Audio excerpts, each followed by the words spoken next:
What would you do if your partner accused you of financial infidelity, only for you to discover that their accusation was a smokescreen for a breathtaking series of lies and a year-long affair? In today's story, the protagonist's journey from confusion to vindication is a masterclass in retaining one's dignity when a partner's world of deceit comes crashing down. It all started, bizarrely, with a gaming computer. I'd used my own personal fun money to buy a high-end PC, desk, and chair. My husband, let's call him Mark, flew into a rage, accusing me of financial infidelity. Mark threw out the accusation, a calculated distraction from a much deeper betrayal. He was planting the seeds of a narrative he had been carefully cultivating for over a year, completely unaware that the truth, once revealed, would leave him with nothing but the consequences of his own deceit. When that accusation didn't quite stick, the real, and frankly, more insulting reasons for his anger came out. He told me he was disappointed in my career.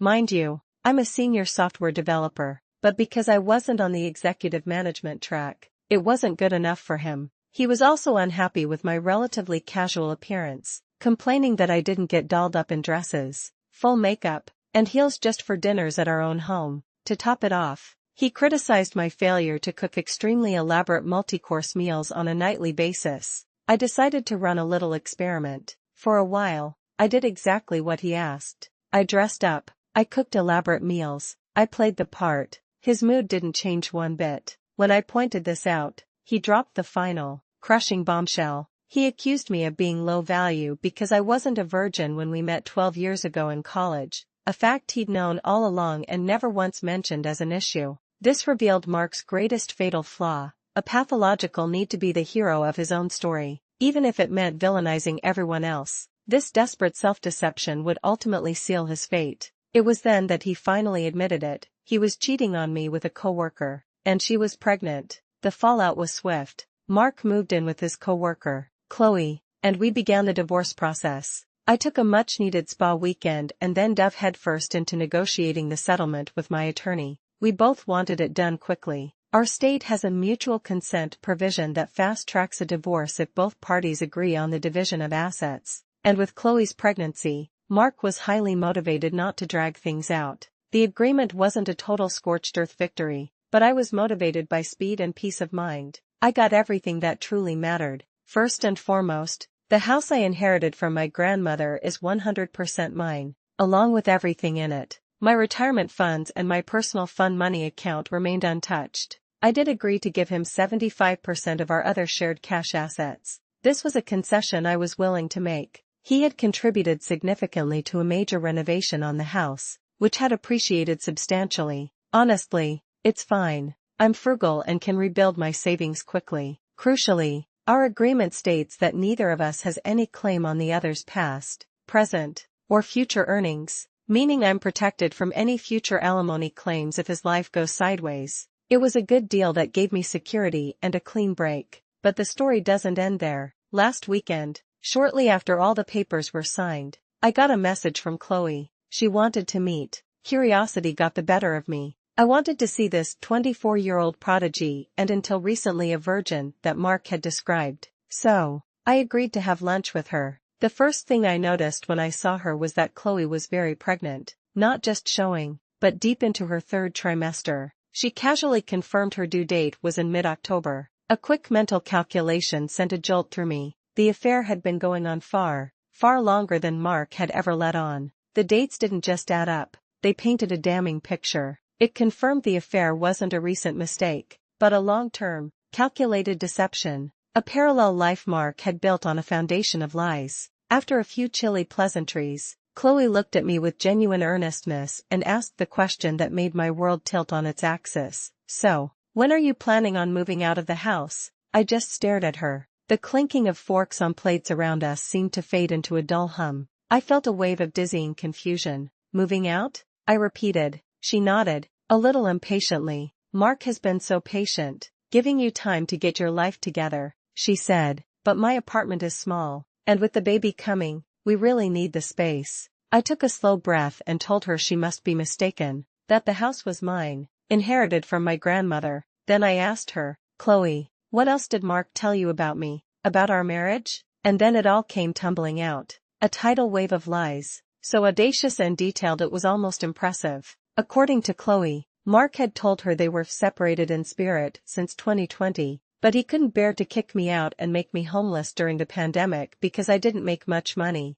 The alternate reality he'd constructed was breathtaking. In Mark's version of our lives, he had rescued me. He told Chloe we met when he was mentoring me in a GED prep program, that I was a high school dropout battling addiction. He claimed he helped me get clean, tutored me, and had been financially supporting me for years as I slowly worked on community college classes. He told her I was now working as a help desk technician making $45,000 a year, and he was just waiting until I could afford a tiny studio apartment before finalizing things. The reason for our separation? I had relapsed, and he just couldn't be in a relationship with a drug addict. I was floored. My entire history with drugs consists of sharing a joint maybe 4 or 5 times in college. Chloe confirmed she was a 24-year-old prodigy, though she seemed embarrassed that Mark had shared the detail about her being a virgin. For her, it wasn't a moral stance. She'd just been focused on her career and hadn't been interested in the casual hookup culture of the young finance bros she worked with. Mark,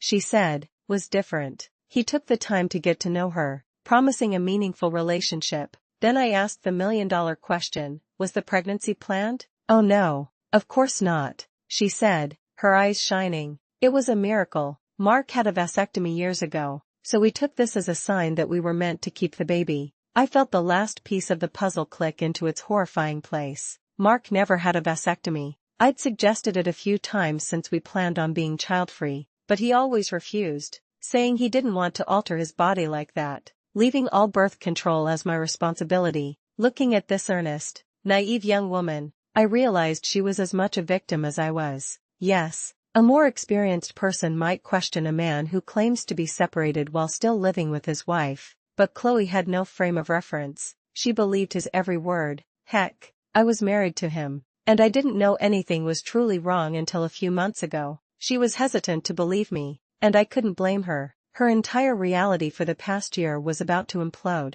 I didn't argue. I simply pulled out my phone and showed her 2 things. A photo of me as a teenager, standing with my grandmother in front of the very house she thought would be hers, and my LinkedIn profile, detailing my actual education and my 6-figure job as a senior software developer. I told her to do what she wanted with the information, to please take care of herself, and I said my goodbyes. As I walked away from the cafe, one thought, echoing a sentiment from the online community that followed my story, popped into my head. Oh, to be a fly on the wall when Chloe confronts him about all of those lies. In a strange way, she did me a favor. The whole encounter was surreal and deeply unsettling. But it was also clarifying. It's up to Mark and Chloe to figure out their path now. I hope she finds the strength to leave him, but I know how convincing he can be. He will undoubtedly try to spin this all in his favor, because that's what manipulators do. But that's no longer my problem to solve. As another wise commenter put it, when thinking about my future, let's see, you are in your early 30s, keep in shape,